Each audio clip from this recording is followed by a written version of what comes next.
his mother always told him to come and take me along when he was going somewhere because poor Robbie has nobody to take him somewhere. Right? I'm stuck with 4 sisters. So he comes down and he has a friend of his, is Jimmy Neves, and says, "Get your fishing pole, let's go." I said, "Where are we going?" Again, he says, "I'll tell you." Dog just grabbed something. It was a cupcake paper. Oh, it's the paper from the From the cupcake. A cupcake paper. It's gone. I hope it's not It's aluminum aluminum foil. foil. Yeah. He'll pass that and clean himself out. So, Interruption. so he says, "I'll tell you on the way," because he never wanted to stay around the parents because they'd hear where we're going, right? So he says, "I found this cement mixer." And I said, "Cement mixer?" He says, "Yeah, it's like 4 foot wide, like 10 feet long. It's about this deep." He says, "It's like a boat. We're gonna take it out on this river, this Christiana River, and we're gonna go fishing." So I had my fishing pole, and we had our worms and stuff. So we go out there. It's a Saturday morning. We get in this boat, and we start paddling out. Well, sure enough, we get out halfway in the middle of this thing. Here comes the owner of the cement mixer up with his, I guess, his son, this little boy. And of course, he goes, "Bring that thing back, bring that thing back." And we're waving to him, giving him the high sign and all this stuff. Figuring he'll never catch us, so we'll stay out long enough that we'll bring it back when he's gone and put it back. And we planned to put it back exactly where it was.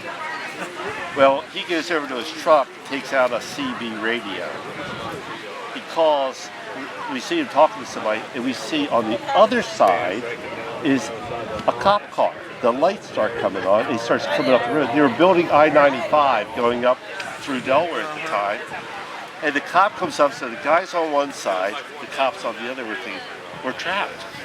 So we were stupid. We pulled on this little cement mixer over onto the side where the cop was, figuring it was the best way to get away. But we lived on the other side of the river. So we get out and we start running. And I-95 was terrain, so you had the road, and then it was in banks, and then you come up to another spur. Well, we go running down one. The cop's coming after us. We go running down and up the other side. So the cop will have to turn around and go back. So we're going back and forth. We're trying to get home over this bridge. Well, we knew it came together at the very end, and so we had to really make a good sprint to get down in the weeds and get away. Well, the one boy was not a good runner, and so we were about 200 yards in front of him, and we're running down, getting ready to run in, and the cop pulls up, and we're kids, jumps out of the car, pulls his gun out, and said, "Stop." I mean, he actually pulled his gun out. And Rob and I talked later, he says, he would never have shot us. We weren't worried about that. Why did he pull his gun? We don't know. So anyway, we stopped because we figured Jimmy Neves was going to tell on us anyway. So we stopped halfway down. We were halfway down, and we slid all the way down. It was so steep. We climbed back up, gets Jimmy Neves, and he drives us back to where the man was. And he said, "We were going to return it, and we're sorry, and this and that." And the guy said, he tried to blame us for everything that had gone wrong in the area for 2 years. And we said, "We didn't do it, we didn't do it." He says, "Well, if you kids tell me the truth, I'll take you home. If you lie to me, we're going to take you in, we're going to book you." So we said, "We're telling the truth." So he started going through. He says, how old are you to Robin? Right? And Robin came up to about here to me, because I was always taller than everybody. And his friend was shorter than Robin. "How old are you?" Robin says, "I'm like 14. And the other kid says, "I'm 13. How old are you?" "I'm 11. "That's it, you're liars. I'm taking you in." So he slams the door, and they're saying, "Lie to him. Tell him you're 15. Tell him you're 15. I said, "I'm not lying." He ended up driving us home, but I think Robin was grounded for about 3 months for that little escapade. And I get like 1 week, Instigator, wasn't he? Well, he had the imagination. He would research things, and he had the ideas. So we did a lot of things like that. Well, and that's funny because I think I did things like that with him. He would get an idea and it would precipitate into something, and we weren't getting into trouble. But did you read my little blog on the day of the disappearing goose? No, Bev does it. That was one of those times. And that wouldn't have happened without his originating the idea. But that was fun. But he was actually doing something that was very against the law. He's shooting waterfowl out of season. But we had to eat. Exactly. Yeah, he came in out of the marsh with a big swan. A swan? He shot a black duck, which you can hide a black duck under your shirt. You get a swan. That's like a neon sign. What does that swan taste like? I guess it's from the. It tastes like kind of like a goose. It's very similar, but bigger. But yeah, he shot that black duck, and then he told me, he said, "I'm going back in for something else." Be right back. I heard a shot, and then he's got this great big humongous goose. Wow. And hunting season ended the day before. And you weren't allowed to shoot a swan anyway, anytime, unless you had a special permit.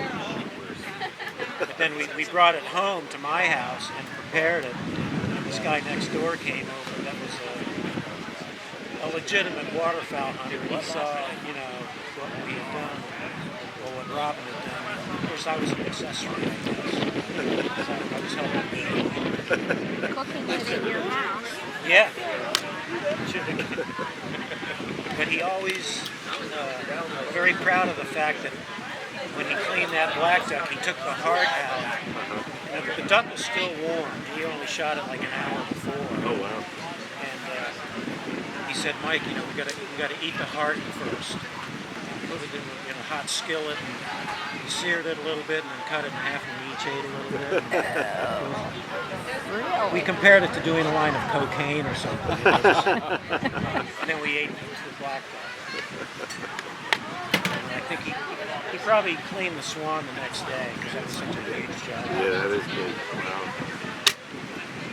Yeah, he got a lot of muskrats. For a young kid to be able to trap them, come back and skin them, then stretch them to dry them, and finish, put this, whatever it was you put on for pelts. He's in high school and he has a business. Yeah, he was selling them. He's selling that.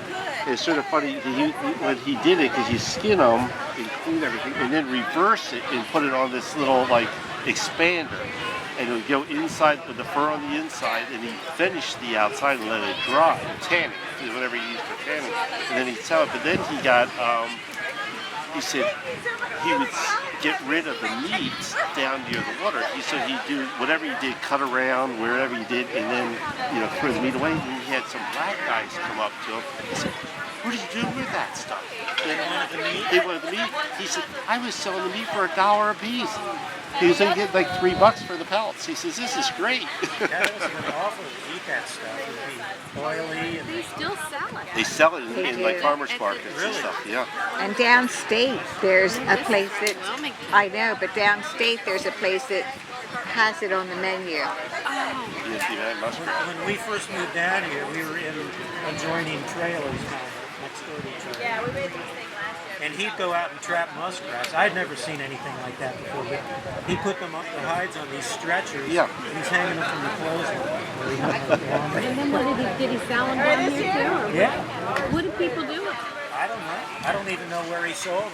Me either. I used to make gloves or whatever he did. It's very soft. Yeah, Did he eat the meat? no, not that I know of. He Robert stuffed was always one a picky once. eater all in all. I kind of Yeah, he was. Yeah, very particular. But he stuffed a muskrat once, and we passed it through the family, putting it under desks and underneath our roommates' bathroom cabinets, and it's still. I think Cynthia has it now. I think one eye's fallen out, but yeah. Yeah, Robin was, one time, he before I moved closer to, we were like 3/4 of a mile away, and had another fella from the neighborhood, his neighborhood, with him. He says, "We're going turtle hunting." Okay, I said, okay. So it was a place we weren't supposed to be, and it was a very busy road. It's a 2-lane road, and they probably did like 55 on the road, whatever. And turtles would cross it, so you knew that you could see them dead on the road all the time getting crushed. So he said, "We're going to find them and take some home because they're big painters." And we're walking down the road, didn't find any turtles, so we crossed over to the other side. It was near rush hour traffic, so as the traffic's picking up, we didn't find any. We thought, well, let's get back to the other side. So we walk between some cars, and all of a sudden the traffic's coming the other side, and the guy is just gunning it, like taking off. And the cars start moving behind us. We're on the double yellow line where Robin is here, the other fellow's here, and I'm here. The traffic's coming this way. Should we go? Should we go? We're like, will we make it? Will we make it? It's coming that fast. And all of a sudden, Robin goes. The next guy goes.